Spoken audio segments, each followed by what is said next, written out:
श्री लक्ष्मी नारायण भगवान की।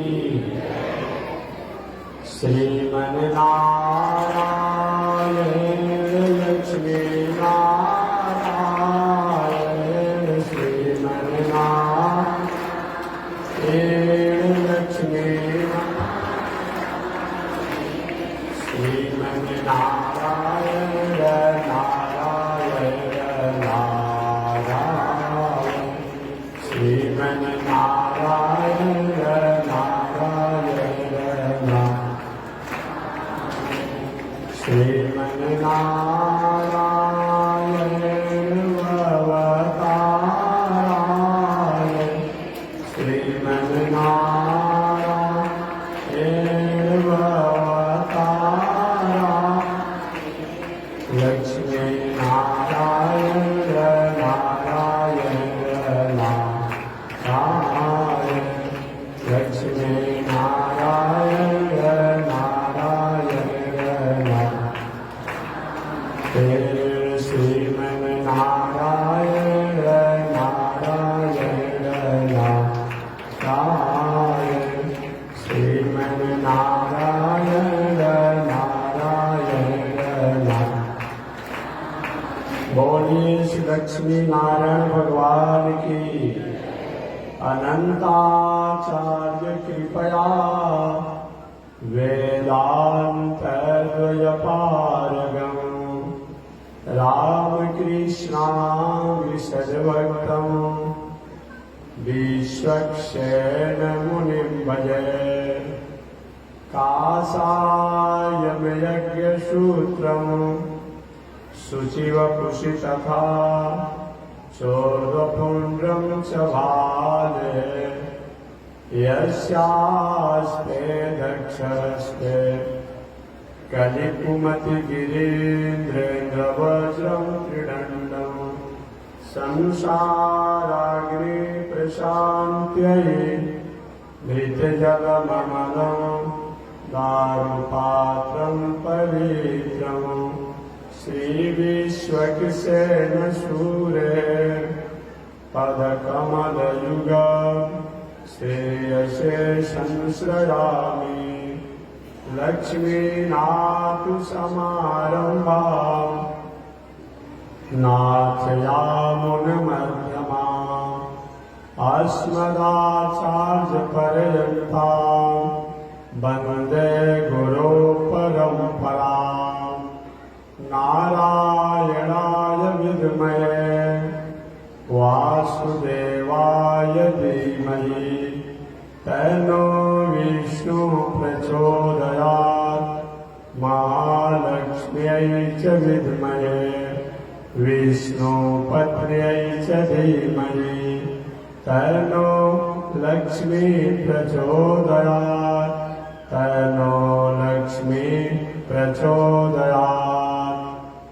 परमाराध्य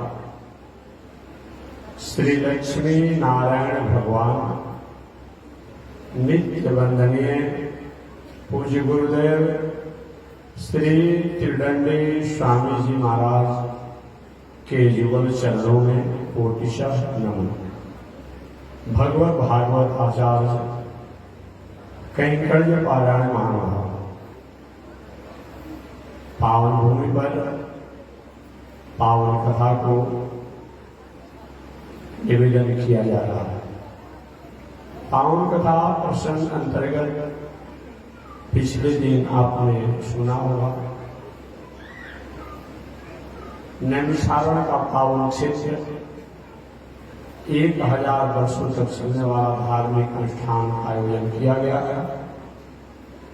88,000 संत महात्मा ऋषि लोग जुटे हुए हैं। उन सभी संतों का अगुवाई विप्रों में श्रेष्ठ शौनक ऋषि कर रहे हैं। कथा सुनाने के लिए व्यास पीठ पर कथा व्यास गद्दी पर सूत जी के शिष्य रोमहर्षण सूत के पुत्र उग्र सर्वास सूत जी बैठे हुए हैं। शौनक जी ने सूत जी से पूछा, हे सूत जी कलिकाल के मानव, संसार के मानव जो माया और गृह कार्य के दलदल में फंसे हुए हैं, जाल में फंसे हुए हैं, महाजाल में फंसे हुए हैं, समस्याओं में फंसे हुए हैं, उनके लिए सबसे सरल और सहज उपाय क्या है? सूर्य जी ने कहा भगवान और भगवान की भक्ति। महाराज भगवान किसे कहा जाता है? सौनक जी ने पूछा। सूर्य जी ने कहा जो भक्त से संपन्न हो उनको भगवान कहते हैं। भगवान पूरी दुनिया को उत्पत्ति, पालन, संहार और मोक्ष का हेतु जो है, जो उसका अधिकारी जो है, उसका मालिक जो है, उसका स्वामी जो है, उसी को भक्त कहते हैं। और उसको करने वाला जो है उनको भगवान कहते हैं। उत्पत्ति प्रलय चैव भूतानां गतिं गति वेतिं विद्यां विद्यां स वाचो भगवान इति। एकाक्षरी कोश के अनुसार बहुत शब्द प्रकाश वाचक, व शब्द ज्ञान वाचक, व शब्द वैभव वाचक, न शब्द निक वाचक। प्रकाश, ज्ञान, वैभव और निक का जो खजाना हो, खान हो, जिनसे सब कुछ होता हो, उन्हीं को भगवान कहते हैं। अच्छा महाराज इनके अवतार कितने हैं? ऐसे भगवान के वैसे भगवान के अनंत अवतार हैं। उन अनंत अवतारों में 1008 अवतार प्रसिद्ध है। उन 1008 अवतारों में 108 अवतार प्रसिद्ध हैं। उन 108 अवतारों में 24 अवतार प्रसिद्ध हैं। उन 24 अवतारों में 10 अवतार प्रसिद्ध हैं। उन 10 अवतारों में 4 अवतार प्रसिद्ध हैं। उन 4 अवतारों में 2 अवतार प्रसिद्ध हैं। उन 2 अवतारों में कृष्णावतार कृपा का अवतार, रामावतार मर्यादा का अवतार। महाराज 24 अवतार कौन कौन है आप बताएं? क्योंकि 24 घंटा होता है तो 24 घंटा हमारा मंगलमय हो, संसार के प्राणियों के लिए मंगल कारक हो, तो 24 अवतार भगवान के कौन कौन है?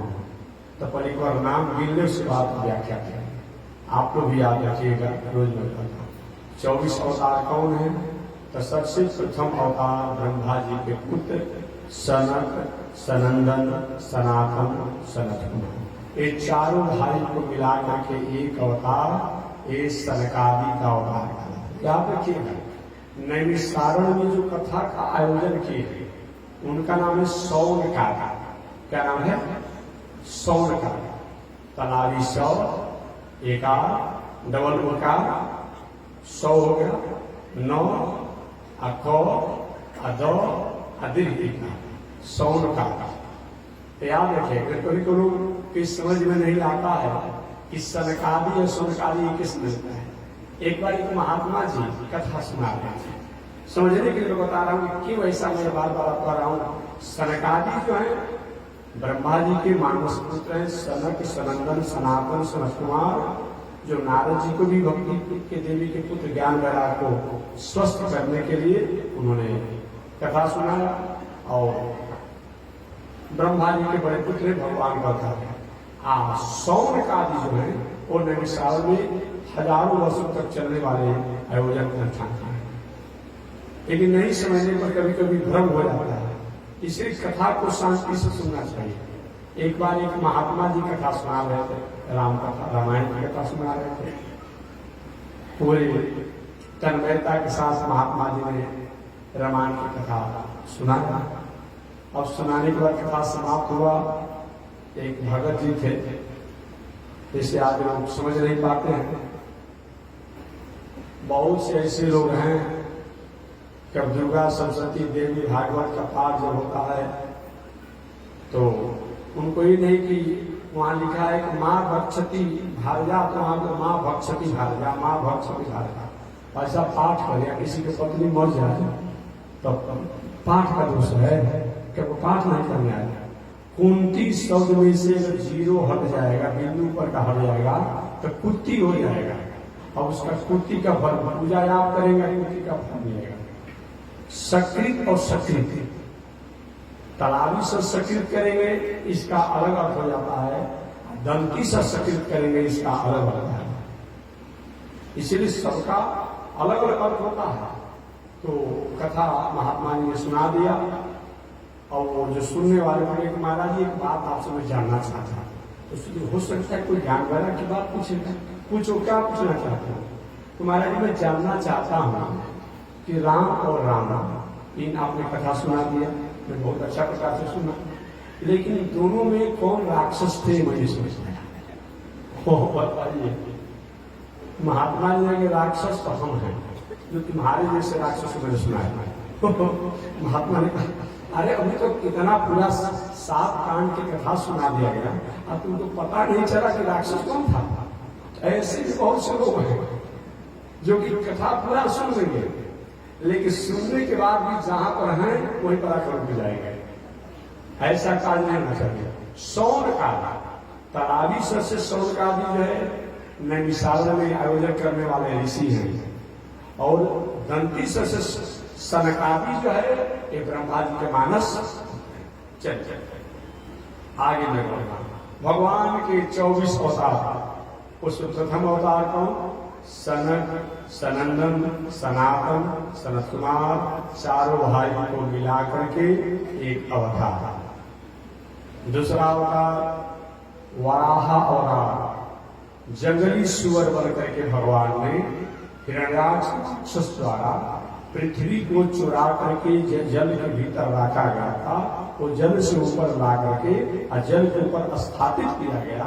ये भगवान का दूसरा अवतार वराह अवतार, ये ब्रह्मा द्वारा प्रकट हुआ। माने सनकादि भी ब्रह्मा के ही पुत्र हैं, और वराह भगवान को ब्रह्मा की नासिका घ्राण से उन्हीं के। तीसरा नारदा अवतार, एक नारद जी भी ब्रह्मा के ही पुत्र हैं।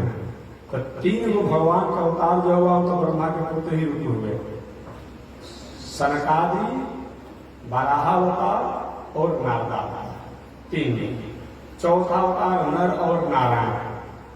धर्म की पत्नी मूर्ति देवी से नर और नारायण प्रकट हुए। साक्षात भगवान नारायण ही एक चेला के रूप में, एक गुरु के रूप में भगवान के रूप में प्रकट हुए, और जाकर के एक भगवान जो है नारायण पर्वत पर तपस्या किए, चेला बनकर जिस अंश से भगवान हुए वो नर पर्वत, जो आज भी बद्री नारायण में जाते हैं, तो नर पर्वत अलग है, नारायण पर्वत अलग है। तो नर और नारायण का अवतार ये तपस्या का अवतार है, तपस्वी अवतार है। 5वां अवतार कपिल देव का अवतार, जो कर्दम ऋषि के पुत्र भगवान कपिल देव। 6वां अवतार दत्तात्रेय जी का। 7वां अवतार यज्ञावतार। 8वां अवतार ऋषभ देव का अवतार। 9वां अवतार राजा पृथु का अवतार। 10वां अवतार मत्स्यावतार। 11वां अवतार कूर्मा अवतार। 12वां अवतार धन्वंतरी का अवतार। 13वां अवतार मोहिनी अवतार। 14वां अवतार नृसिंहावतार।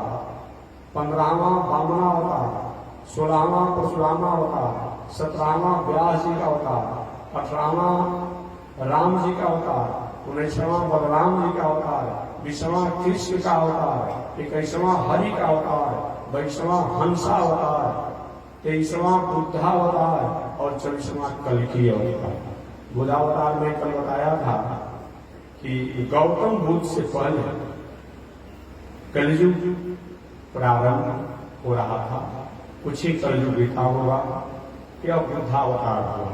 एक गौतम बुद्ध से पहले एक बुद्धावतार हुआ, जो सत्य, दया, तप, ज्ञान द्वारा ब्रह्म को, परमात्मा को जानने के लिए उन्होंने प्रेरणा दिया।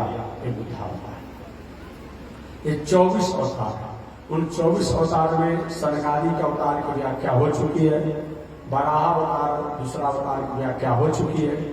नारद जी की नारदा अवतार की व्याख्या हो चुकी है। चौथा नर नारायण अवतार की व्याख्या हो चुकी है। और 5वां कपिल देव के अवतार की व्याख्या हो चुकी है। आज 6वां अवतार दत्तात्रेय जी का अवतार।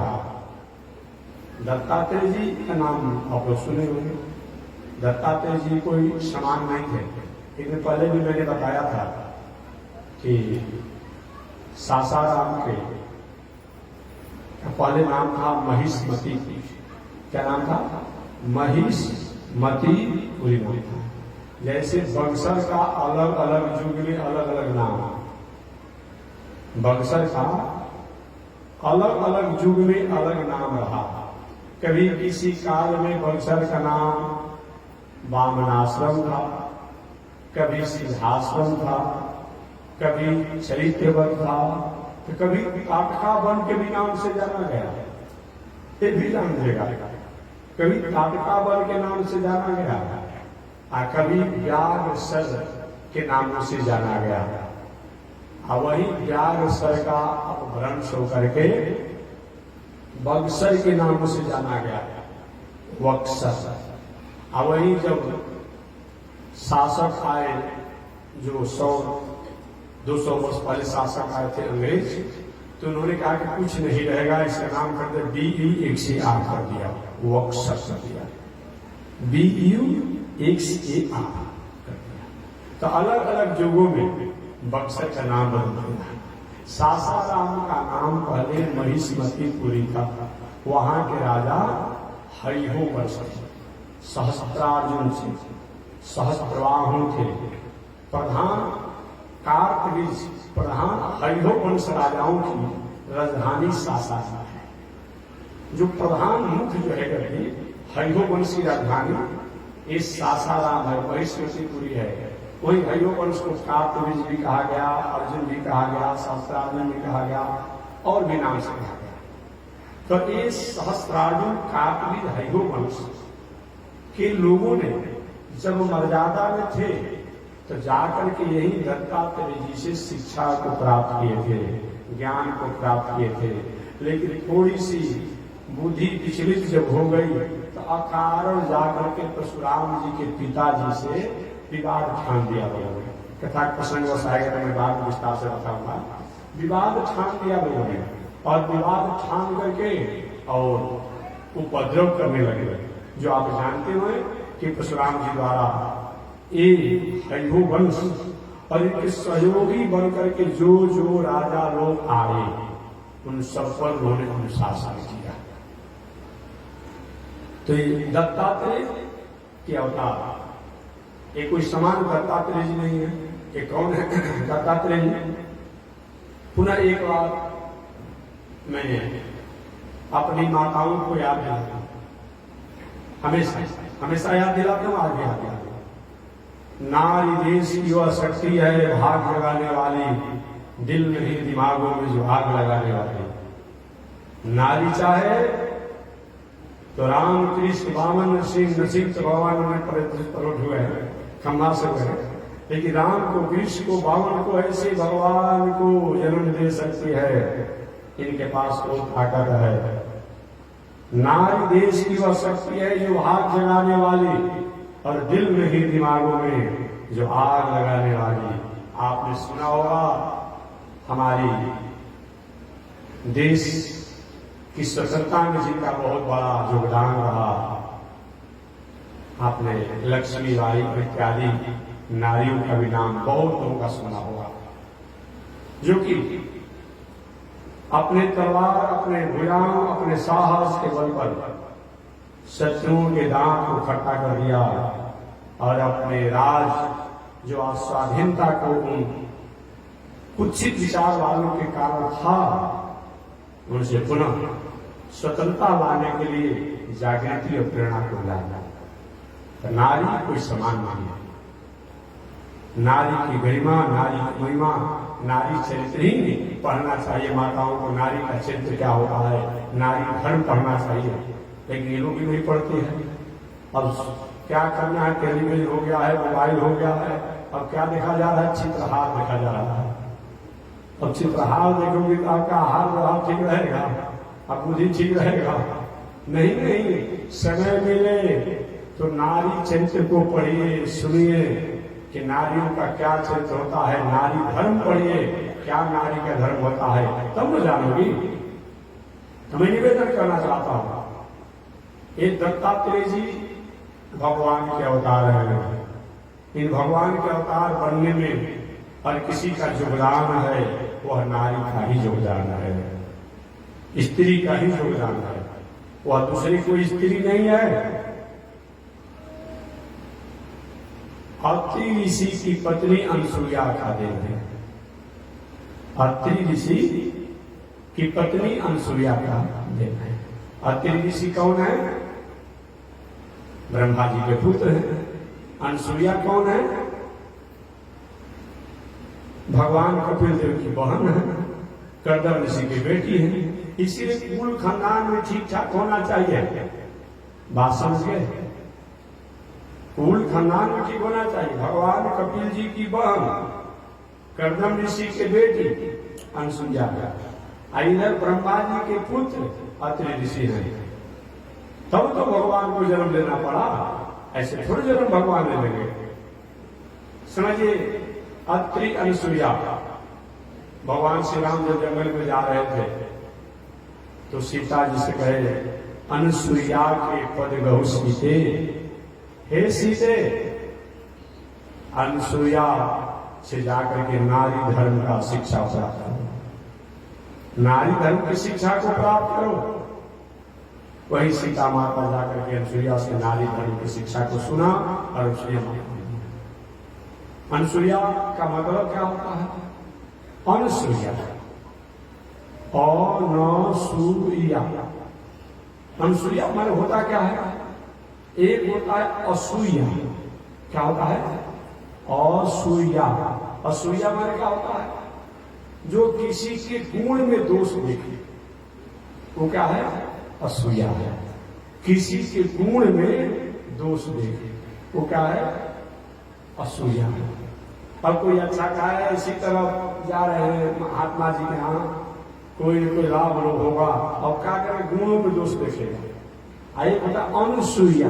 अनसुईया का मतलब जो दोष में भी गुण देखे, दोष में भी गुण देखे, वो क्या है? अनसुईया। जो कभी किसी के दोष देखे ही नहीं, गुण देखे। एक बार महात्मा जी जा रहे थे मार्ग से, संयोग से एक भला आदमी पर छत पर था। अचानक उसको लवशंका लगा, और लवशंका लगा तो बेचारा अपना लवशंका करने लगा। अचानक महात्मा जी के सिर पर लवशंका कर दिया। अब लोग दूसरे हो गए, हम लोग जैसा साधु महात्मा का थोड़ा सा उदास हो जाते, अरे कैसा आदमी है। महात्मा जी भगवान ने बहुत बड़ी कृपा की है। और जल तो दुनिया में मिलते रहते हैं, लेकिन ऐसा जल और ऐसा कृपा तो कभी कभी होता है, उसको दोष माने ही नहीं, दोष माने ही नहीं। किसी के दोष में भी गुण देखना, ये क्या है? अनसुईया है। और अत्रि का मतलब क्या होता है? त्रि माने तीन, त्रि माने तीन, और माने जो तीनों में भेद न देखे, या तीनों को जो एक देखे, या तीनों को जो अपने पुत्र रूप में प्राप्त करने का अधिकार हो, उसको क्या कहा जाता है? अत्रि कहा जाता है। चाहे ब्रह्मा होता हो, विष्णु होता हो, शंकर होता हो, इन तीनों में जो भेद नहीं देखते हुए और अपने पुत्र रूप में अधिकार प्राप्त करने वाली ना ऋषि हो, उनका नाम अत्रि है। अत्रि अनसुईया बहुत दिनों तक तपस्या की। तपस्या के फलस्वरूप तीनों देवता लोग आए बारी बारी से कि हम आपकी तपस्या से प्रसन्न हैं, वर मांगिए, वर मांगिए, वर मांगिए। अत्रि अनसुईया ने कहा, महाराज कोई इच्छा तो नहीं है। तीनों देवों ने कहा कि अगर आप नहीं मांगेंगे तो हमको प्रशंसा होगी नहीं, इसलिए मेरी प्रशंसा के लिए आपको वर मांगना पड़ेगा। तब अत्रि अनसुईया ने कहा कि आप तीनों लोग मेरा पुत्र बन जाते तो अच्छा होता। ये काम तो कठिन है। अब तीनों को तुम पुत्र बनाना चाहती हो, यही घर में बुलाना चाहती हो। कहीं ब्रह्मा जी किसी के पुत्र बन जाते हैं, कहीं शंकर जी किसी के पुत्र बन जाते हैं, और कहीं विष्णु किसी के पुत्र बन जाते हैं, और तुम तीनों को पुत्र बनाना चाहते हैं। ठीक है, लेकिन आपके जैसा कोई तपस्वी नहीं है, चलिए समय से वचन पूरा हम करेंगे। तीनों देवलोक अपने अपने लोक में चले गए। और कैसे त्रिदेव लोग अत्रि अनुसुईया के पुत्र बने, एक उपकर्म सोचने लगे। वचन तो हम लोग ने दे दिया है, लेकिन कैसे इनके हम लोग पुत्र बनेंगे, यही भावना में भावित रहे। और भावना में भावित रहे तो भगवान के मन नारद जी है। भगवान के मन में जो भाता है वही नारद जी को करने आता है। जो भाता है वही नारद जी करते हैं। और नारद जी के मन में एक कौतूहल आया।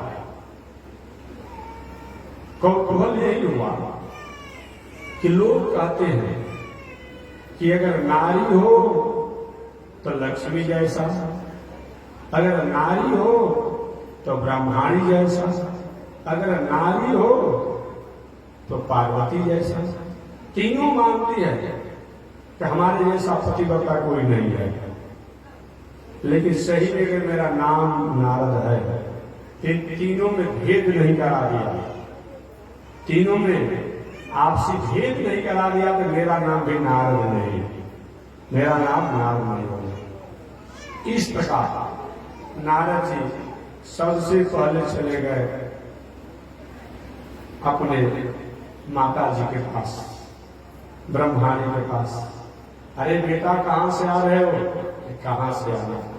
साधु महात्मा रमता जोगी बढ़ता घूमते रहते हैं। कहां से आना? घूम रहे माता जी, घूमते रहते हैं। मैंने कहां से आ रहे हो? बैठो।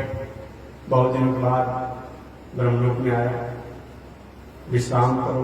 बैठे विश्राम की। माता ब्रह्माणी अपनी माता ही नहीं, अब अपने बेटा को सुने लाभ प्यार नहीं देगी तो कहां लाभ प्यार देगी। अब ब्रह्माणी ने सुंदर मिष्टान दिया नारद जी को खाने के लिए। नारद जी खाए और खाने के बाद नाक सिकुड़ने लगे, आंख को अपने आप में बंद करने लगे, मुंह सिकुड़ने लगे। माता जी ने कहा बेटा मिष्टान कर दिया, बहुत दिनों बाद तुम आए हो, तुम्हें खाने के लिए दिया और तुम नाक सिकुड़ रहे, मुंह सिकुड़ रहे, क्या स्वाद नहीं है क्या? क्यों सिकुड़ रहे हो? ऐसी बात क्या? नारी की माता जी मिष्टान तो सुंदर है, अच्छा है, स्वाद नहीं, लेकिन कुछ दिन पहले, कुछ साल पहले मैं पृथ्वी पर घूमने के लिए निकला था और वहां पर एक नारी है, स्त्री, ऋषि पत्नी है, उसने हमको मिष्टान दिया था। ऐसा उस मिष्टान में ऐसा स्वाद था, ऐसा स्वाद था, ऐसा स्वाद था कि अब वो स्वाद आज भी हमको याद आता है, भूलता नहीं है। अच्छा, अरे कुछ मिष्टान तो मिष्टान होता है, फिर स्वाद ऐसा कि नारद आते का भूले नहीं। आखिर स्वाद होने का कारण क्या था? नारद कहे उसका पातिव्रत धर्म। अच्छा, मैंने पतिव्रता है। हाँ, ब्रह्माणी ने कहा क्या हमसे बड़ी पतिव्रता है क्या? नारद की माता जी, सही बात है, आप मेरी माता जी हो, लेकिन आप में और उसमें वैसा ही अंतर है जैसे कि किसी का छाया हो और किसी का प्रत्यक्ष मूर्ति हो। तो आप छाया के समान है और वो स्त्री जो है वो क्या है, प्रत्यक्ष मूर्ति है, इतना अंतर। अच्छा, क्या उसका नाम है? कहाँ वो रहती है? तो उसका नाम जो है अनुसुईया, अत्रि ऋषि की पत्नी है, चित्रकूट में रहती है। अरे ब्रह्मा जी कहते थे कि मेरे समान कोई पतिव्रता नारी नहीं, और बेटा नारद तुम कहते हो उसके समान दुनिया में कोई नारी नहीं पतिव्रता।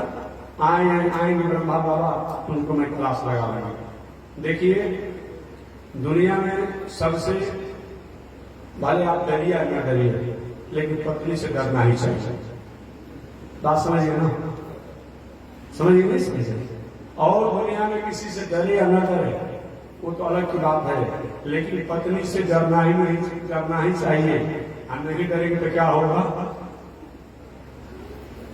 पंखा में रस्सी बांध करके खेला हो जाएगा, हाथ फड़ी लगाकर जेल में जाएंगे, कहीं पेट्रोल छिड़क लेंगे, हाथ फड़ी लगाकर जेल में जाएंगे, पत्नी से हाथ धोना पड़ेगा, आप भूतिन बन जाएंगे, जिंदगी भर पूजना पड़ेगा। इसलिए और किसी से डरिए न डरिए, लेकिन पत्नी से जरूर डरिए। बात समझिए। और आएंगे तो उसे क्लास लगाऊंगा। हमेशा कहते थे कि तुम्हारे समान कोई पतिव्रता नारी नहीं। एक नारद आकर कह रहा है मेरा बेटा कि हम सूर्या के समान दूसरा की नारी नहीं है पतिव्रता। अच्छा माता जी मैं चल रहा हूं। चल दिए नारद जी वहां से। अब जाते जाते भूत भावन शंकर जी के यहाँ गए। अब शंकर जी के यहाँ गए तो सबसे पहले पार्वती क्या पहुंच गए। आप पार्वती जी के यहाँ जब पहुंचे तो पहुंचने के बाद वहां भी पार्वती ने भी प्रणाम किया, नारद ने प्रणाम किया। पार्वती जी नारद जी को अपना गुरु मानते हैं, इसीलिए पार्वती ने भी प्रणाम किया। क्योंकि नारद जी नहीं होते तो पार्वती का विवाह शंकर जी से होता ही नहीं। तो पार्वती जी नारद जी को अपना गुरु मानते हैं और नारद जी पार्वती जी को अपनी माता मानते हैं कि शंकर जी भाई जगत पिता है, कल्याण करते हैं, उपकार करते हैं, तपस्या साधना करते हैं, गुरु जैसा प्राणियों के ऊपर मंगल कृपा करते हैं, अतः वो भी उनको प्रणाम किया।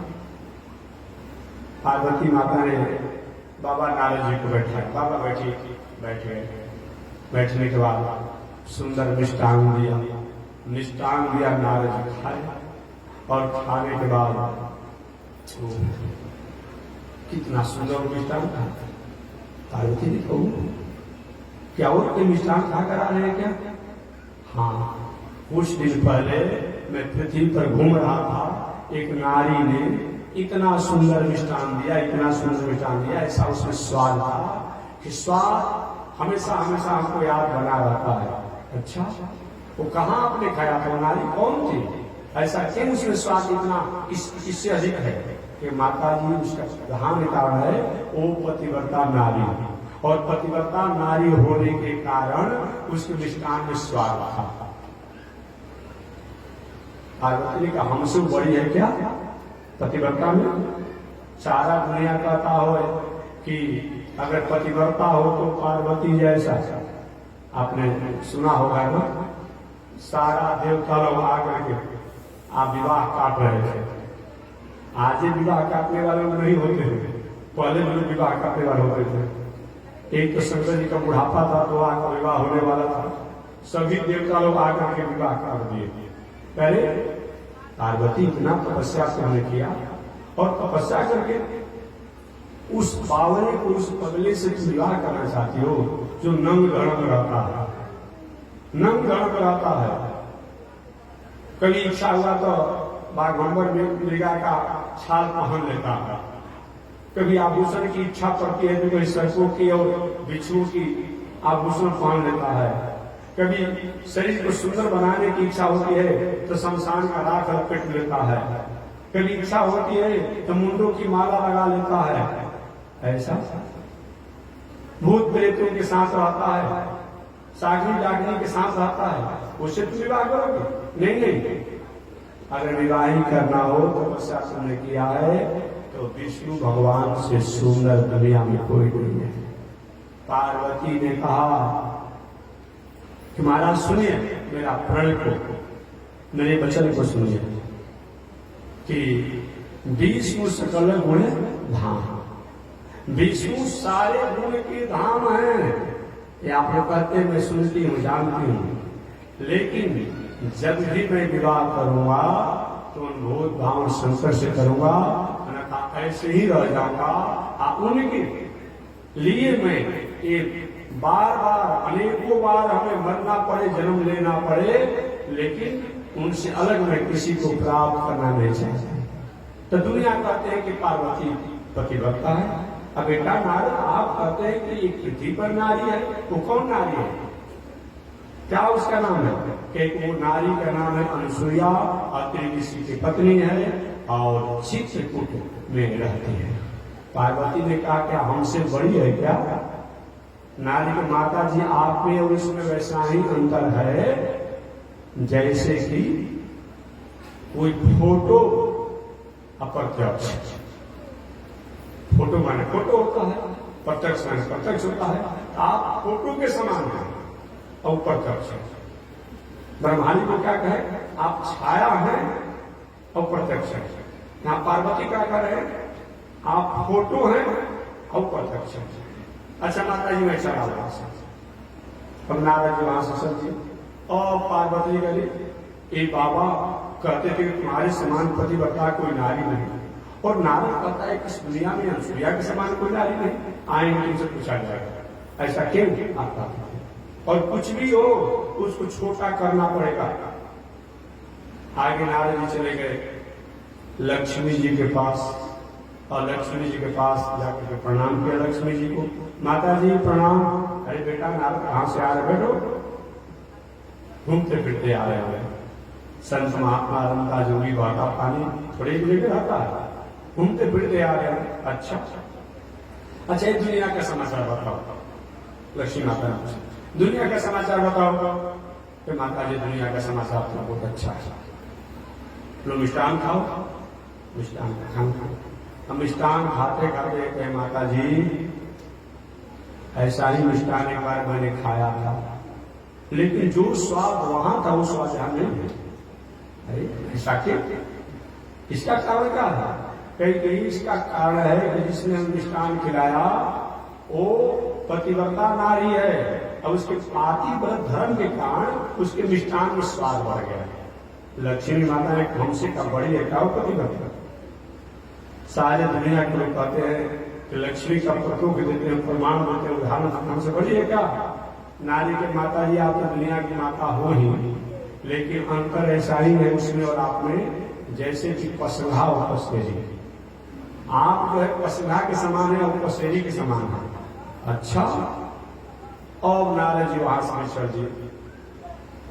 जिस बस्ती में नारद आग लगा दे वो बस्ती बिना जले रहे, ऐसा हो ही नहीं सकता है। और जिस घर में नारद जी कहीं भड़का दे वह घर बिना फूटे विस्फोट के रह ही नहीं सकता। अब तीनों लोगों के त्रिदेव लोग जो है ब्रह्मा विष्णु महेश तीनों जो अपने कह जाता है, अब इनकी पत्नियां जो है ऊंट पटवाने लगी, नाक सिकुड़ने लगी, आंख सिकुड़ने लगी। बताइए ब्रह्माली इनके 4 मुख बूढ़े हो गए, चारों मुख हमारी प्रशंसा की। नारद ने आगे बताया कि नहीं पतिव्रता नारी पृथ्वी पर आती है, उसका नाम है अनुसुईया। महाराज कौन अनुसुईया है? आपने सुना है? ब्रह्मा जी ने कहा सुने तो कौन है? तो उसका नाम से पतिव्रता में बहुत है, बहुत है। आप तो कहते थे कि मेरे समान कोई पतिव्रता नहीं है, पर अभी कह रहे को पतिव्रता में उसका नाम है। कुछ भी हो लेकिन उस अनुसुईया को पतिव्रता भंग करना होगा, हम उसको बड़ा बनाना ही होगा। ब्रह्मा जी के देवी जी मैं उसकी पतिव्रता व्रत को भंग कर पाऊंगा कि नहीं कर पाऊंगा, तुमको मैं बड़ा बना पाऊंगा कि नहीं बना पाऊंगा, मेरा अधिकार तो नहीं है, लेकिन मैं तुम्हारे पति होने के कारण तुम्हारी आज्ञा को पालन करूंगा। लेकिन अभी आपको जाइए छोड़कर और किसी तरह उसकी मर्यादा को भंग कीजिए। ब्रह्मा जी क्या करे पत्नी के कहने में आकर के अब हम लोग छोड़ करके अनुसुईया के आश्रम पर अनुसुईया के मर्यादा को भंग करने के लिए चलते। आज के पति लोग अगर कहीं अपने भाई का बाप का माई को अलग कर दे तो कोई आश्चर्य है। जब ब्रह्मा जी को अपने पत्नी के कहने से ब्रह्मलोक छोड़ करके अनुसुईया के यहाँ जाना पड़ा पतिव्रता को भंग करने के लिए, और ब्रह्मा जी चल दिए। वही हाल शंकर जी के साथ हुआ। पार्वती ने कहा कुछ भी मैं सुनना नहीं चाहती हूँ, किसी तरह से पृथ्वी पर नारी अनुसुईया जो है जो पतिव्रता व्रत में रहती है उसकी पतिव्रता को भंग करना होगा। बाबा कह रहे तपस्या से छोड़ता नहीं हूँ, साधना छोड़ता नहीं हूँ देवी जी, लेकिन तुम्हारी बातों को तो आदर करना पड़ेगा। मैं जा रहा हूँ और भंग होगा व्रत उसका नहीं होगा, ये मेरा जिम्मेवारी नहीं। शंकर जी समझे इधर लक्ष्मी जी के प्रभु मैं आपकी पत्नी आपके चरणों की सेवा करके रहती हूँ और दूसरी नारी को उनके आगे पतिव्रता बन करके, ऐसा नहीं चलेगा। किसी प्रकार से उस नारी के पातिव्रत धर्म को भंग करना होगा। भगवान विष्णु भी चलते तीनों देव लोग एक पतिव्रता नारी की मर्यादा को भंग करने के लिए चलते। समझिए नारियों का कितना बड़ा महत्व है। इसी प्रसंग में एक बात और मैं कहता, आपने कथा सुना होगा और हमारी माताएं कथा सुनाती है, वो तुलसी विवाह सब घर घर में करती है माता जी वाली। तो थोड़ा कथा जानते, सभी माताएं कथा जानते हैं, कथा भी है। वह जलंधर राक्षस की पत्नी, उसका नाम क्या था? वृंदा। वृंदा नाम था ना। जलंधर राक्षस की पत्नी वृंदा इतनी पतिव्रता मर्यादा में रहती, भले पति राक्षस था, उसके पातिव्रत धर्म के कारण उसने दुनिया में कोई भी व्यक्ति उसको मार नहीं सकता। ब्रह्मा का ब्रह्मास्त्र भी काम नहीं करता, शंकर जी का तीसरा नेत्र त्रिशूल भी काम नहीं करता, और विष्णु का वज्र और चक्र भी, तब तक हम वहां नहीं जाएंगे, हम वहां नहीं जाएंगे, तब दुनिया में किसकी बात किया जाए। ऐसे वह वृंदा की तपस्या से उसके पति भले ही राक्षस था जलंधर, सारा दुनिया प्रकंपित, सभी देवता लोग गए ब्रह्मा जी के पास, बाबा रक्षा करेंगे, हम कुछ नहीं करेंगे। शंकर जी के पास गए, हम कुछ नहीं करेंगे। भगवान विष्णु के पास गए, भगवान नारायण के पास गए, प्रभु कृपा करिए। जलंधर राक्षस अपने पत्नी की पातिव्रत धर्म के कारण सभी देवताओं को त्रस्त करता है, परेशान करता, हराम करता है, कष्ट पहुंचाता है, कृपा कीजिए। भगवान विष्णु के देखो मैं कुछ तो नहीं करूंगा, लेकिन जाता हूं, उपाय सोचता है, और क्या कि कोई उपाय नहीं सूझा विष्णु भगवान को, तो जलंधर राक्षस का वेश बना लिया। क्या किए? जलंधर राक्षस का वेश बना लिए। वेश बना करके जलंधर राक्षस की पत्नी वृंदा के पास गए। वृंदा की मर्यादा को चंचल करना चाहे, उस समय वृंदा पहचान गई, अरे आप साक्षात विष्णु होकर के देवताओं के चुगली में आकर के, कहने में आकर के, और मेरे पति को मारने के संकल्प को लेकर के आप मेरी मर्यादा को भंग करना चाहते हैं, तो आपने भले ही आप विष्णु हैं, लेकिन मेरे पति का आपने भेष बना लिया है, तो मैं तो आपकी पत्नी अगले जन्म में बनूंगा, लेकिन इस शरीर से जो हमारे साथ आपने बर्ताव किया है, इसका भी दुनिया में इतिहास गवाह होना चाहिए। इसके लिए मैं आपको साथ देती हूँ, जाइए आपका आसान हो जाएगा। वही विष्णु भगवान को जलंधर राक्षस की पत्नी वृंदा के साथ के कारण पाषाण बनना पड़ा। वो पाषाण शालिग्राम भगवान, जो शालिग्राम भगवान हमारे बीच में है, यही शालिग्राम भगवान एक हमारे भारत की एक जलंधर राक्षस की पत्नी वृंदा के पातिव्रत धर्म को भंग करने के लिए विष्णु भगवान को आए, तो आए तो ठीक है, उसकी मर्यादा को तो चंचल करना चाहे, पहचान गई, लेकिन साथ दिया कि महाराज आप पाषाण हो जाइए, वही पाषाण होना पड़ा। अब वृंदा कहा कि जब आप भले ही मेरे पति को आप भेष बना ही लिए, तो मैं भी आपकी पत्नी बनूंगा। वही वृंदा अगले जन्म में तुलसी वृक्ष बन गई। क्या बन गई? तुलसी वृक्ष बन गई। जो आज जो हमें कभी कभी समय मिलता है तो तुलसी शालिग्राम विवाह करते हैं, माताएं तो केवल तुलसी विवाह करते हैं। अब बर कहां से लाती है लोग, लेकिन करती होगी अपने आप में, कोई प्रतीक रूप में फोटो करती होगी, लेकिन तुलसी का विवाह शालिग्राम भगवान के साथ हुआ। हम भी समय मिलता है तो समय समय से कार्तिक में तुलसी विवाह महोत्सव हम करते हैं। तो समझिए पतिव्रता नारियों का कितना बड़ा महत्व है। आप अपनी गरिमा को समझिए कि साक्षात विष्णु को पाषाण होना पड़ा, ये आप जानते हैं। अब तीनों देव लोग अपनी अपनी पत्नी के कहने में आकर के और माता अनसुईया के मर्यादा को भंग करने के लिए चल रही है। अब चलते चलते तीनों देवलोग एक ही जगह मुलाकात हो गई। जैसे अलग अलग गांव से आप सब लोग आए हैं, हजारों हजारों की संख्या में, कोई कहाँ कहा है, कोई कहाँ कहा है, कोई कहाँ कहा। तो ब्रह्मा जी अपने लोग से चले, विष्णु भगवान अपने लोग से चले, और शंकर जी अपने लोग से चले, और रास्ते में तीनों की मुलाकात हुई। आप कैसे, आप कैसे, आप कैसे। तीनों ने यही बात कहा कि हम अपने पत्नी के कहने में आए, अपने पत्नी के चक्कर में आकर कहने में फिर आप फंस गए। अच्छा तो चला जा, देखते हैं मर्यादा कैसे उस अनसुईया की मर्यादा को हम लोग भंग करते हैं। तीनों लोग गए, हिम्मत नहीं रहा उसकी मर्यादा को भंग करें, तो क्या किए, एक जोगी फकीर भिक्षुक सन्यासी का वेश बना कर, अवधूत वेश बना कर गए। अवधूत वेश बना कर जो वस्त्र के रूप में बलकल या कोई एक वस्त्र मोटी के रूप में, बाकी अवधूत। अवधूत का मतलब क्या होता है? अवध का जस अवध होता है।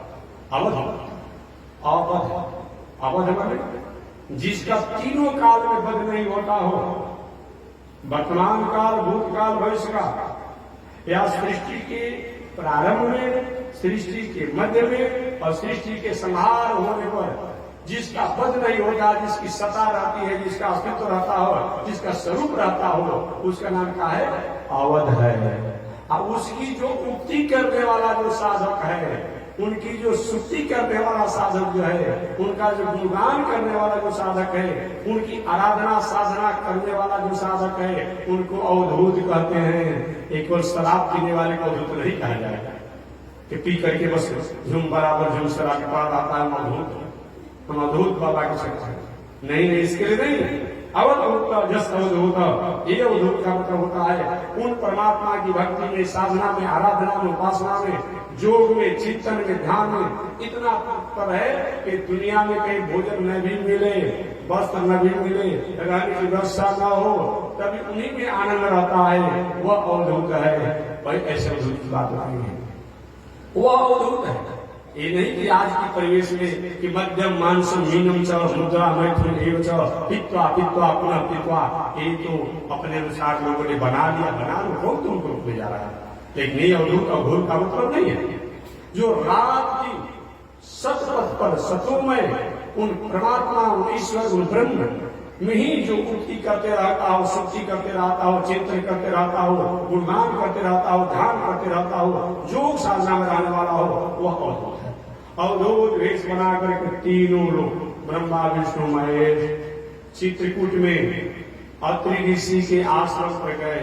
उसमें अत्रि ऋषि कहीं गए होंगे आश्रम से बाहर। अनसुईया माता थी और तीनों लोग भिक्षाम देहि, भिक्षाम देहि, भिक्षाम देहि, भिक्षा की याचना की, भिक्षा की याचना की। अनसुईया माता महात्मा आपका स्वागत है।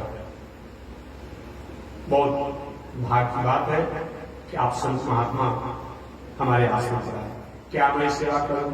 एकदम अवधूत संत हैं, हम बनाए हुए भिक्षा को ले सकते हैं, लेकिन एक मेरा प्रतिज्ञा है, व्रत है, एक नियम है, एक नियम है, एक शर्त है। क्या शर्त है?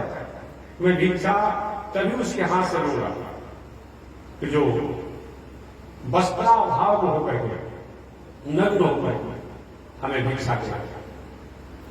माता ने कहा ऐसा तो साधु का नियम नहीं होता, ऐसा तो साधु होता नहीं है। ऐसे योगी कहे कि हम नग्न अवस्था में भिक्षा लेंगे देने वालों से।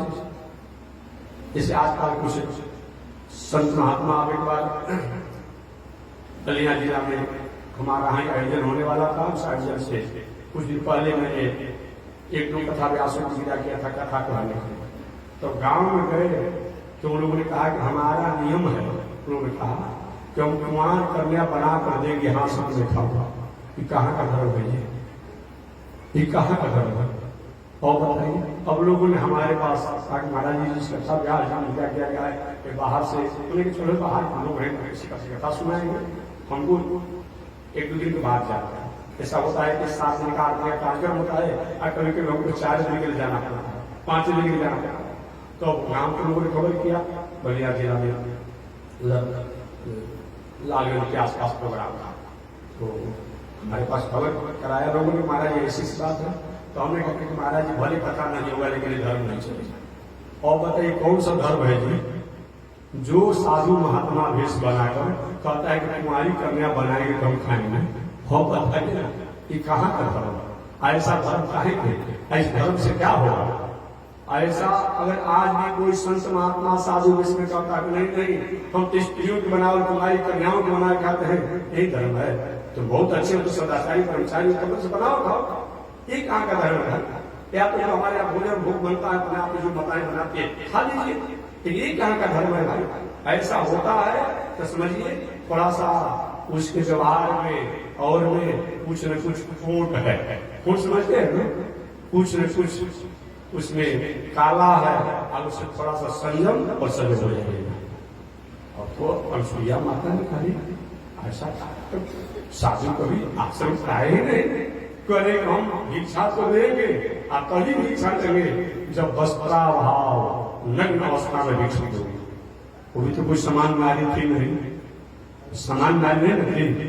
साधारण किसी प्रकार की वस्तु को मापने के लिए मशीन निकल गया कि दूध में कितना पानी मिलाया गया है, अब कहना है कि नहीं मिलाया है, वो स्वयं मशीनें बता दे रहा है कि कितना आपने पानी मिलाया है, क्या कितना फैट है। जब आज का विज्ञान ऐसा ऐसा मशीन उपकरण हो गया है और साधक साधना करने वाले लोग अगर कोई अपनी साधना द्वारा ये सब अनुभव कर ले तो कोई आश्चर्य नहीं मानना चाहिए।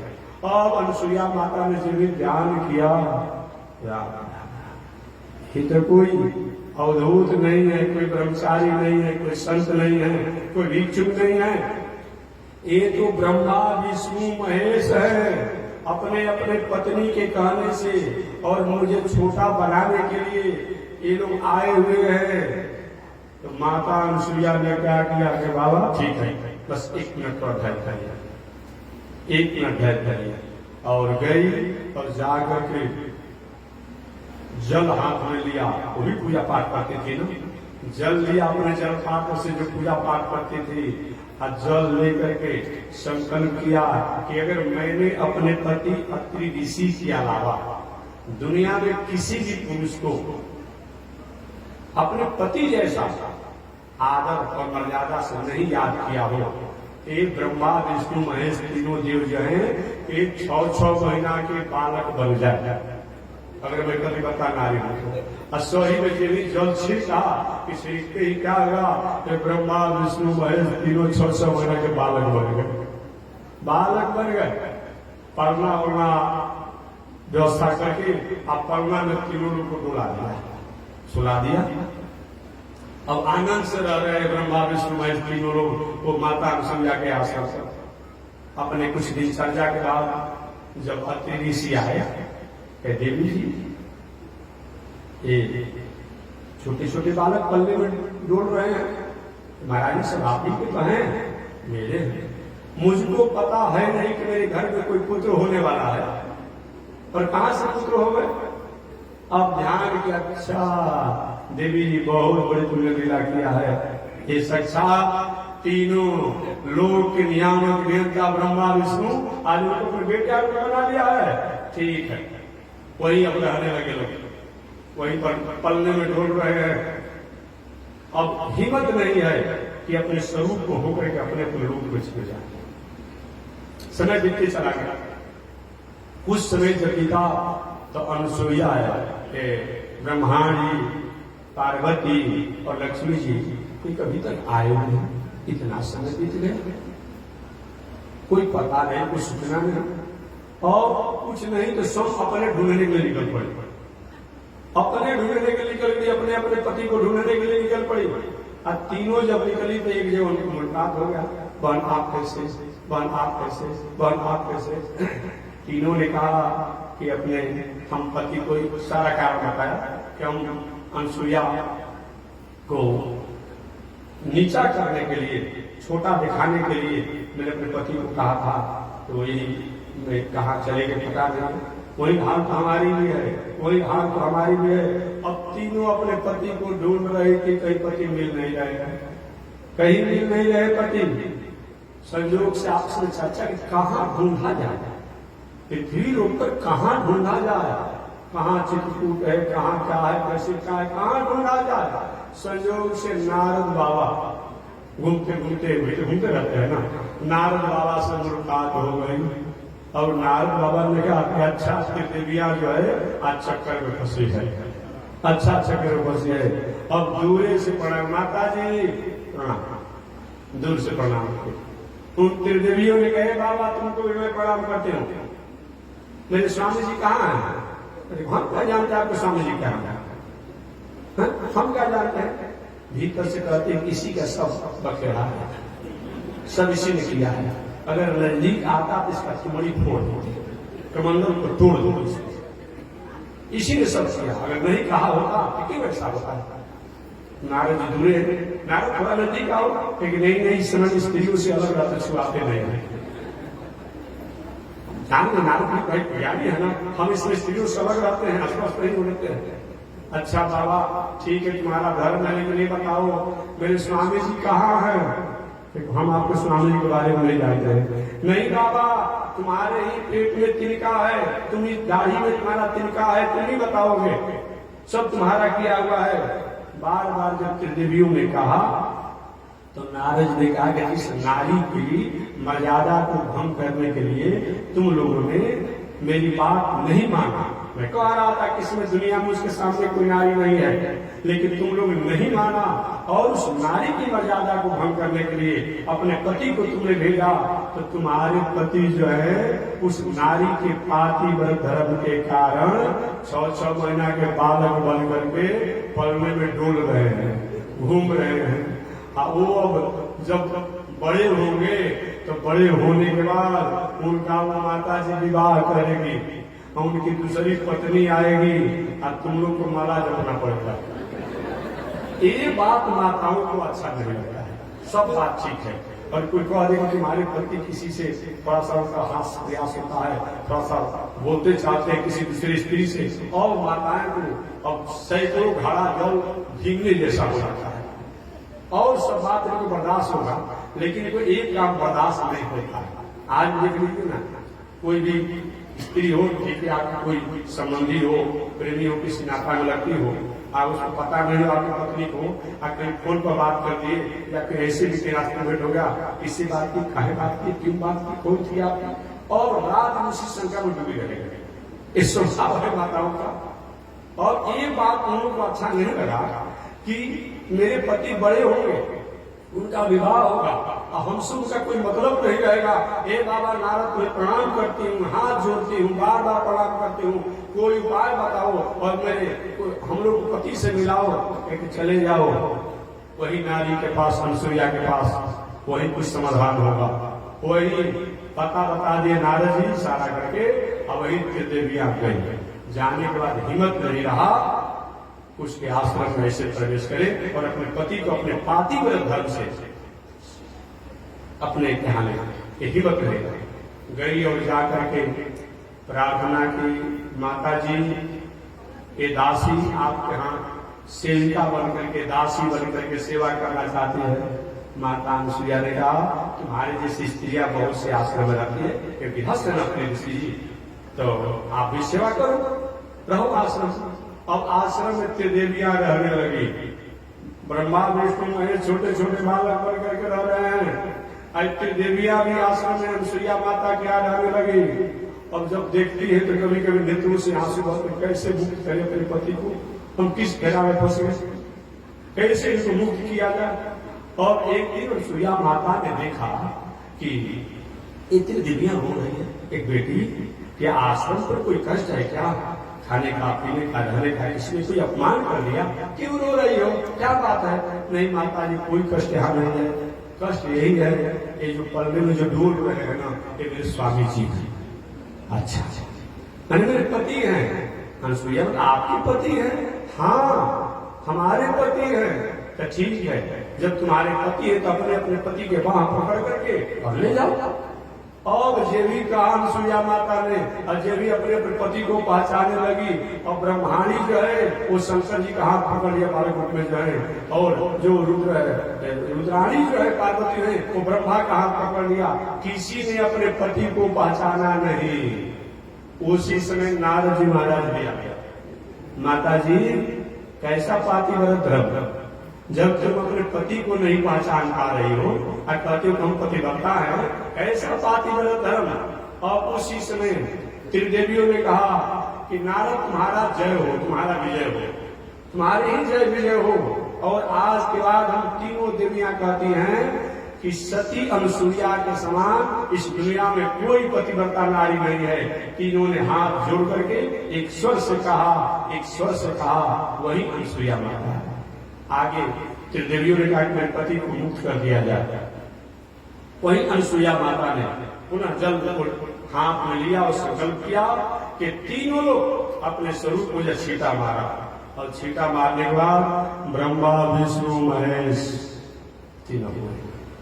और पुनः मन में कामना किया, कहा कि ये दुनिया कैसे जानेगी कि पतिव्रता नारी की मर्यादा है कि प्रभु आप लोग अपने एक स्वरूप से तो ब्रह्मा विष्णु महेश तो रहेंगे ही, और एक स्वरूप से मेरा बेटा भी होंगे, हमारे पुत्र भी आप बनेंगे एक स्वरूप से।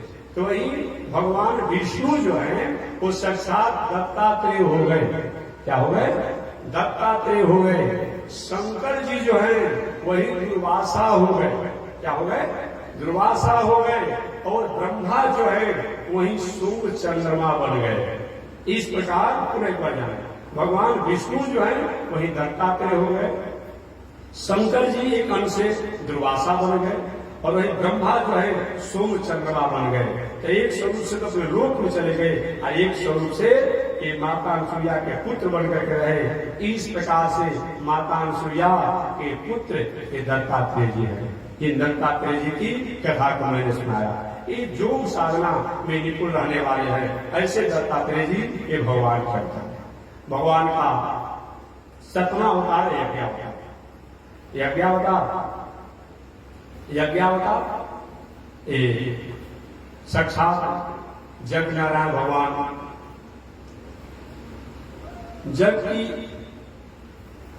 पत्नी जो है जग नारायण भगवान इस संसार में प्रकट होकर के हम और आपको यह संदेश देते हैं कि हे दुनिया में रहने वाले लोग, ये दुनिया जग पर ही टिका हुआ है। सृष्टि के प्रारंभ में जग ही द्वारा सृष्टि प्रारंभ हुआ। सहजज्ञा प्रजा सृष्टि, जिसमें ब्रह्मा जी इस संसार में भगवान द्वारा प्रकट हुए और उनको सृष्टि करने का आज्ञा हुआ, तो जग करके ही उन्होंने सृष्टि का विस्तार किया। मनु महाराज ने सृष्टि करना चाहा, जग किया। द्वापर युग त्रेता युग में जग करके ही हुआ। यज्ञ यज्ञमय जंत देवास्तानि धर्माणि प्रथमा न्यासन्न ते हनाकम महिमान सचंत यत् पूर्वे साध्या संति देवा। ये जग की पत्नी का नाम क्या है? जग की पत्नी का नाम है दक्षिणा। क्या नाम है? दक्षिणा। जग सही में कभी माना जाएगा जब जग में दक्षिणा भी दिया जाए। ये नहीं कि ब्राह्मण देवता लोग पूजा पाठ कराए, विद्वान लोग कराए, संत कराए, और दक्षिणा के लिए महाराज की दक्षिणा नहीं है, वो जग अधूरा रह जाता है, अधूरा रह जाता है। तो जग की पत्नी के नाम है दक्षिणा। कोई भी आप पूजा पाठ कथा प्रवचन जो भी घर ही कराएं, सामाजिक रूप में कराएं, ऐसे कराएं, उसमें दक्षिणा भी होनी चाहिए। और दक्षिणा माने तो ब्राह्मण को ही दक्षिणा नहीं, जो जिसका जैसा अधिकार हो। अन्न हो तो किसी को भोजन दक्षिणा दीजिए, किसी को कपड़ा दक्षिणा दीजिए, किसी को रुपया दक्षिणा दीजिए, किसी को सुंदर वाणी से अच्छा संस्कार का दक्षिणा दीजिए। हम दक्षिणा होना चाहिए। यही जग नारायण भगवान, ये भी भगवान के अवतार है जो जग पर ही सारा दुनिया टिका हुआ है। जग का मतलब क्या होता है? वो व्याकरण से अगर बात करें तो वो व्याकरण ग्रामर से अगर जग शब्दों को परिभाषित करें तो क्या होता है? देव पूजा संगतिकरण दान इति यज्ञ। कैसे? देव पूजा संगतिकरण दान इति यज्ञ। जिस आयोजन में देवताओं का पूजन होता है उसे यज्ञ कहा जाता है। देव पूजा संगतिकरण, जहां एक जगह जुट कर लोग अच्छे विचारों का आदान प्रदान होता है, श्रवण करते हैं, वो संगतिकरण कहते हैं। देव पूजा संगतिकरण दान, जहां अपने जीवन में हमने कुछ हमारे पास है, किसी को अन्न दिया, किसी को कपड़ा दिया, किसी कुछ दिया, जहां त्याग की भावना आती है उसका भी नाम यज्ञ। या यज्ञ शब्दों को एकाक्षरी पुरुष से अगर परिभाषित किया जाए, यज्ञ जो है यज्ञ धातु से बनता है। यज्ञ जो है यज्ञ धातु से बनता है। यज्ञ माने यजन। जिस आयोजन में देवताओं का यजन किया जाए, पूजन किया जाए, पितरों का यजन किया जाए, अतिथियों का यजन किया जाए, संतों का यजन किया जाए, अर्थात जिस संस्थान में जो भी आदरणीय लोग हों, जो भी सम्मानित लोग हों, जो भी पूजनीय लोग हों, उनको किसी न किसी प्रकार से उनका आदर किया जाए, सम्मान किया जाए, बहुमान किया जाए, पूजन किया जाए, उसका नाम क्या है? यज्ञ। इस प्रकार ये यज्ञावतार भगवान का हुआ। और 8वां अवतार जो है ऋषभ देव का अवतार। ऋषभ देव का अवतार की कथा बाद में विस्तार से आएगी, कल प्रसंग बस मैं बता दूं। ऋषभ देव वही है, ऋषभ देव वही है जो पहले इस देश का नाम, पहले इस देश का नाम क्या था? अजबनाव। क्या नाम था? अजबनाव। अजबनाव एक राजा थे और उन्हीं के नाम पर इस देश का नाम अजबनाव था। उन्हीं की वंश परंपरा में ये ऋषभ देव जी हुए। ऋषभ देव जी उन्हीं के वंश परंपरा में हुए। जब ऋषभ देव हुए तो घर के हस्ती परिवार पर अपने बाल बच्चों में पहले प्रवेश किए, राजा भी बने। इनके 100 पुत्र हुए ऋषभ देव जी के। 100 पुत्रों में 81 पुत्र, 81 पुत्र धर्म के प्रचारक, धर्मकांड के प्रचारक हुए। 9 पुत्र जो है सन्यासी बन गए, माने महात्मा बन गए। तो 81 या 9 कितना हुआ? 90 हो गया। और 9 पुत्र जो है 9 भूखंड के राजा बने, तो कितना हो गया? 99 हो गया। अब बड़े पुत्र जो हुए जिनका नाम था भरत, वही प्रधान गद्दी पर राजा बने। वही बाद में भरत जी चल करके वहां हरिहर क्षेत्र में तपस्या किए और तपस्या करते समय तो थोड़ा सा एक हरणी के बच्चा में आसक्ति हो गया, कथा बाद में आ रही। इस प्रकार ऋषभ देव के 100 पुत्र की मैं वंश परंपरा बताया। ऋषभ देव जी बहुत दिनों तक साधना आराधना में रहे, अपने पुत्रों को उचित बंटवारा करके राज था और शासन बन गए। आपको भी चाहिए कि आप विवाह शादी किए हैं, भाई है, बेटा है, पत्नी है, अमुक है, तो चाहे बेटा सब आपको आदर दे या ना दे, माने ना माने, लेकिन हक हिस्सा जो है बराबर बांट दीजिए।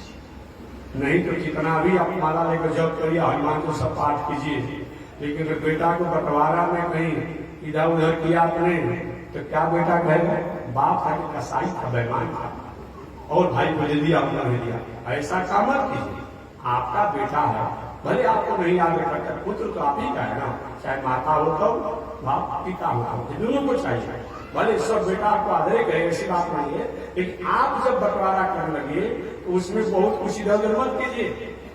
ऋषभ देव अपने सभी पुत्रों को जो, और तो साधु बन गए, कर्मकांड प्रचारक बन गए, 9 पुत्रों को उचित राज दे करके और बड़े पुत्र को प्रधान गद्दी पर बैठा करके, और एक दिन घर द्वार छोड़ करके बाबा बन गए। और बाबा जब बन गए सम्राट राजा थे। अब कहीं जाएंगे बाबा तो हाथ दिखाइए, कोई कुंडली दिखावे, कोई हाथ दिखावे, कोई कुछ करे, जो छोड़ करके हम आया वही काम यहाँ लग गया। चला था हरि भजन को, ऊँटन लगे कपास। एक व्यवसायी थे, बहुत व्यवसाय का अच्छा उनका नाम था। कुछ अवस्था ढल गई थी, अब उनके पुत्र ने कुछ करना धरना है नहीं, वो कुछ बोलते भाग गया घर से। और घर से पुत्र ने खदेड़ दिया, और खदेड़ दिया तो रास्ते में जा रहे थे, चलो चलेंगे वृंदावन हरिद्वार में भजन करेंगे। और गांव से कुछ बाहर आगे निकले तो देखे कि कपास का बहुत वृक्ष था, रोड किनारा वृक्ष था बहुत। लेकिन चलो बेटा ने खरीदा है ना, एक कपास जो है, इस कपास का व्यवसाय करेंगे, व्यवसाय के अंदर धनी हो जाएंगे। अब चले थे घर से भजन करने के लिए, और गए तो मार्ग में कपास के वृक्ष को लेकर के, अब कपास के व्यवसाय को निभाना होगा। तो वही कहा, चला था हरि भजन को, ओटन लगे कपास। अब क्या कपास के व्यापार का मन हो गया। वही हाल हम लोग की है, वही हाल हम लोग की है। जब बेटा नाती परिवार जब नहीं आदर सम्मान करता है तो होता है चलो अब चलेंगे भजन करेंगे वृंदावन। इतना सहज है भजन करना वृंदावन, इतना सहज है। जब तक नौकरी है तब तक तो ठीक है, व्यापार है तो ठीक है, धन संपत्ति जब नाम पर आपका है तो ठीक है, नहीं तो कहीं बेटा परिवार को हो गया तो समय से चाय मिलता है लोगों को, उसमें भी मुश्किल पड़ जाती है। अब ऐसे ही भले आदमी थे, अब क्या हुआ, अब सब कुछ पेंसिल सब दे दिए थे। अब पेंसिल जब दे दिए तो समझिए भाई, घर में ऐसे स्त्री है, बैठा है, बालक है, छोटे छोटे को पढ़ाना लिखाना, स्कूल भेजना, समय से कहीं चाय नहीं मिलता। अब क्या समझ रखी है तुमने, पेंसिल भी मजा ले लिया, मेरा नौकरी भी चला गया, मेरी पत्नी भी चली गई, तो हमारा घर में कोई आदत नहीं, अब मैं घर में नहीं रहूंगा। अब पुत्र वधु पत्रों कह बापू जी बेटी जाने वाली के स्कूल में थोड़ा समय लगे, समाज नहीं, कोई बात नहीं है, हमेशा यही लगा रहा, अब मैं नहीं रहूंगा। अब नहीं रवि कहाँ जाएंगे, जाएंगे वृंदावन में भजन करने के लिए। अब वृंदावन में भजन करने के लिए बेचारे निकले, आज ये ही सुबह निकले, आज शाम को लौट पकड़ा। पत्रों ने कहा कि बाबूजी अब तो वृंदावन जा गए थे, खबरदार बात मत करो, ये वृंदावन तो चल ही जाता। लेकिन मैंने सोचा कि शाम को नाती जग करके अब बाबा बाबा कहता है, अगर कोई जगेगा और हमको नहीं पाएगा तो हमको नहीं पाकर के रोते रोते मर जाएगा। तो हमने सोचा कि बाद में सब वृंदावन जाएंगे, पहले नाती को संभालना। इतना सहज बयान है, हो पाता है बयान?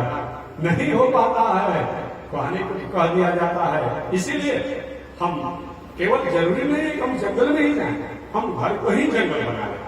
धीरे धीरे परिवार में रहते हुए प्रयास कर ऋषभ देव जी घर परिवार पत्नी बाल बच्चों को सबको त्याग करके और जंगल में देखिए तू झंझट लग गया। सब लोग आकर घेर, महाराज ये बताइए वो बताइए, ये बताइए क्या करना। और वे क्या कि एक अवधूत भेष बना ली, पागल भेष, पागल जैसा भेष बना लिए।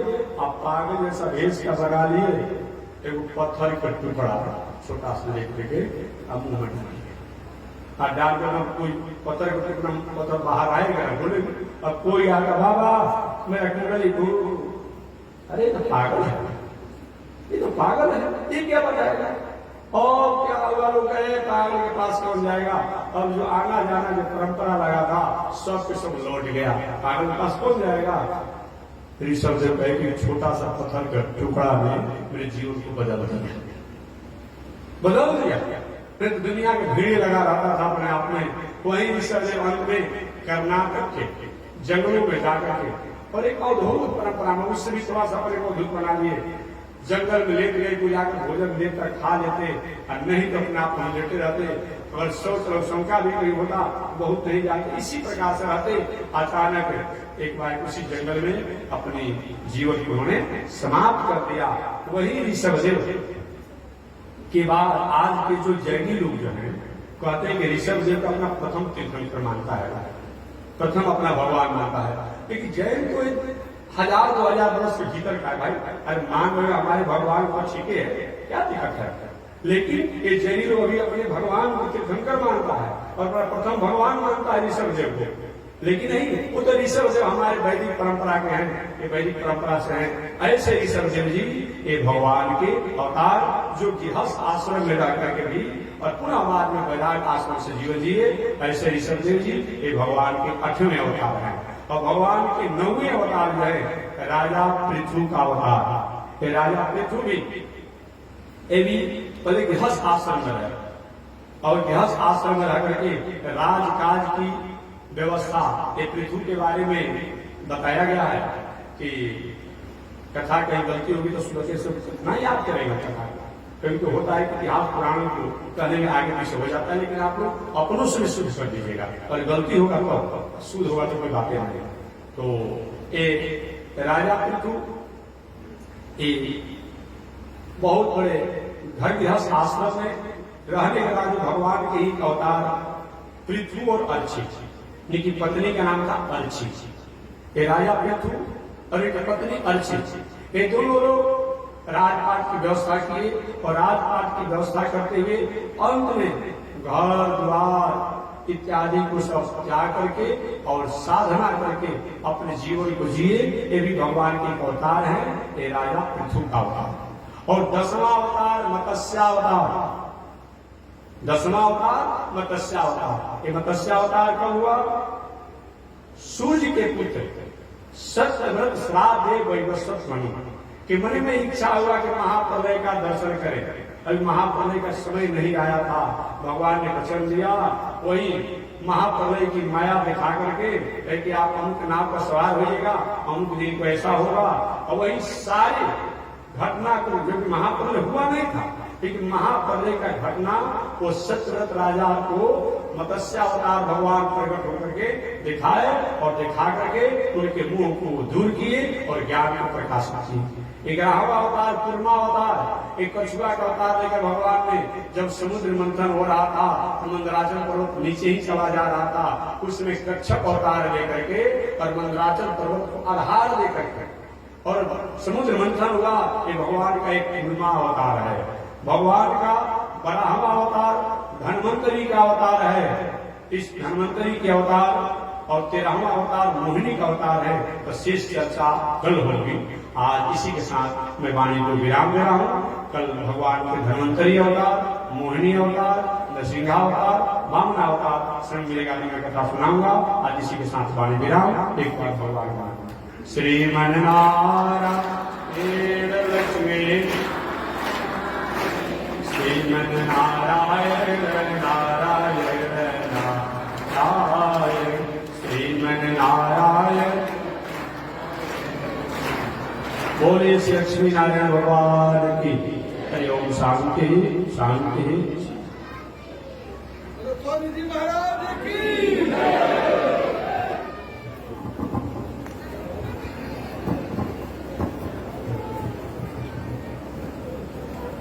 ओम चंद्रमा मनसो जात चक्षुः सूर्यो अजायत श्रोत्राद्वायुष प्राणसमुखादग्निरजायत श्रीश्रुते लक्ष्मी सवन्यावहो रात्रे पार्श्वे नक्षत्राणि रूपमस्मिनो व्यातम् ईश्वरनिगाणां मयि भाण सर्वलोकं मयि भाण कासायं यज्ञसूत्रम् सुजीवकुशिदधा चोदपुण्ड्रं च भार्य यस्यास्ते दक्षस्ते कलिकुमतिगिरीन्द्रेन्द्रभद्रं त्रिदण्डं संसाराग्निप्रसङ्गे मृतजलममलं दारुपात्रं पवित्रं श्रीविश्वक्सेन सूर्ये पदकमलयुगं श्रीयशेषं सृजामि अमरयादशूद्र चलमतिरसोय्यादसवभो कृतज्ञो दूरवाणी स्मर परवशो वन्दनकर निशंसाभावेश कथमामितो दुःखजलदे प्रपारादुत्रीण तव परिचरेयं शरणयो। लक्ष्मीनारायण भगवान की, विश्व जगदाचार्य श्री तिरुपति स्वामी महाराज की हरि ओम। शांति शांति शांति।